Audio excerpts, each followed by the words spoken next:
Hi, and welcome to Pour Me Another, where we talk about theater like we talk about it at the bar.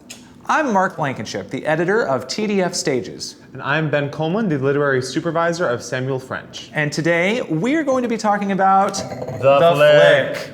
Now, for those of you who don't know, The Flick is a play by Annie Baker that is about the lives of a group of people who work in a movie theater in Massachusetts.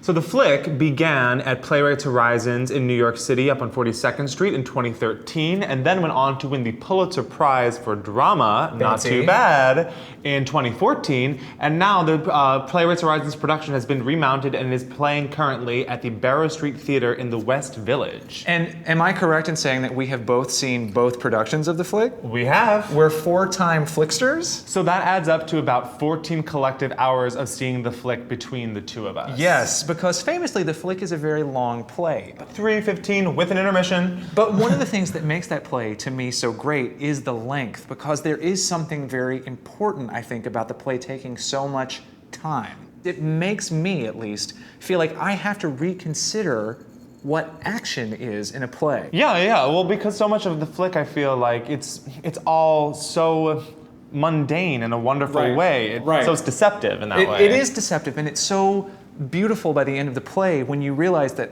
underneath all of these very mundane activities, there's been this incredibly structured, highly formalized, dramatic event happening. By the intermission point, or further into the show, whatever, I think you have it figured out, or you think you have it figured out. You're just like, oh, I must just be here to watch like a slice of life. I'm here to just see the everyday lives of these people doing this boring job. And won't that be funny? And won't that be funny and interesting? Yeah. And then when the actual drama circles around on itself and actually comes back to have these rewarding playwriting moments where there is something a little bit more painful or more cathartic, then that's the big surprise. It's just like, oh. And if I may, I think you may get crazy.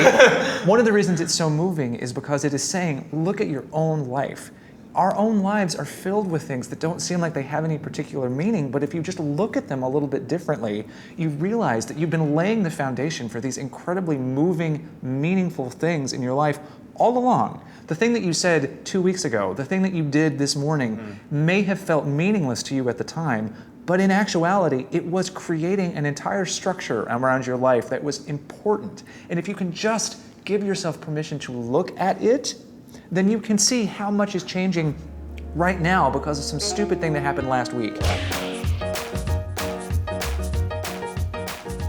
I don't want to give anybody any spoilers or anything. Right. We will not give spoilers. God forbid.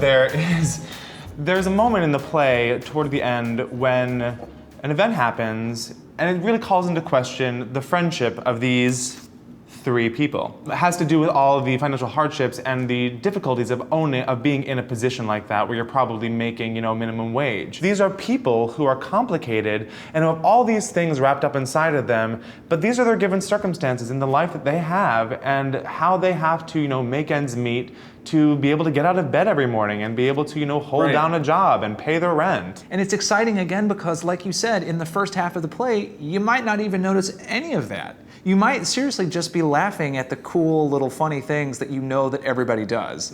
Because one of the things that makes this play so awesome to me is I have had a number of retail jobs that have made me feel like my soul was being drained out of my nose. We all? Yeah, exactly. And when I worked at a bookstore that shall remain nameless because I'm not one to kiss and tell, but when I worked at a bookstore in high school, we totally had this elaborate system in place where it was like, okay, how are we gonna screw the bosses today? Because I have to be able to get this, this, and this for myself, even though I'm not supposed to. And you create this whole culture of like, did I get a free paperback? Did I drink something from the coffee bar that I wasn't supposed to? And The Flick gets that like 100%.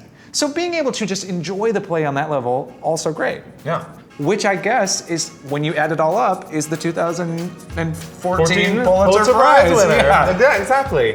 But listen, we have so enjoyed the opportunity to talk to each other about The Flick, and we would love to talk to you about The Flick. So you can reach us on Twitter at #PourMeAnotherSeries, or you can tweet us directly. I am at TDF NYC. And we are at Mr. Samuel French.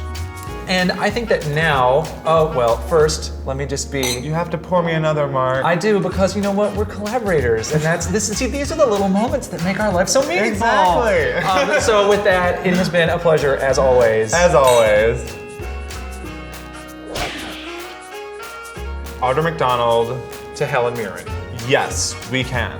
Because Audra McDonald was in Wit, the HBO series with Emma Thompson. who was in Angels in America. Yes. With everyone. Okay, so there's got to be okay. There's probably like one more degree we need. No, hold. Shh. I got it. You got it? No, I don't. There's also Patrick Wilson, Mary Louise Parker, Al Pacino.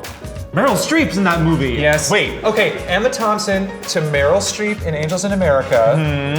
Meryl Streep to Helen Mirren for being amazing and everything. That's true. That's letter of the law, but that's the spirit of the law, but not the letter of the law. But Meryl Streep is in. There's gonna be super Has fans she out been there in a hating movie this. with Maggie Smith? Has she been in a movie with Nigel Hawthorne? Has she been in a movie with Bruce Willis? Has she been in a movie with?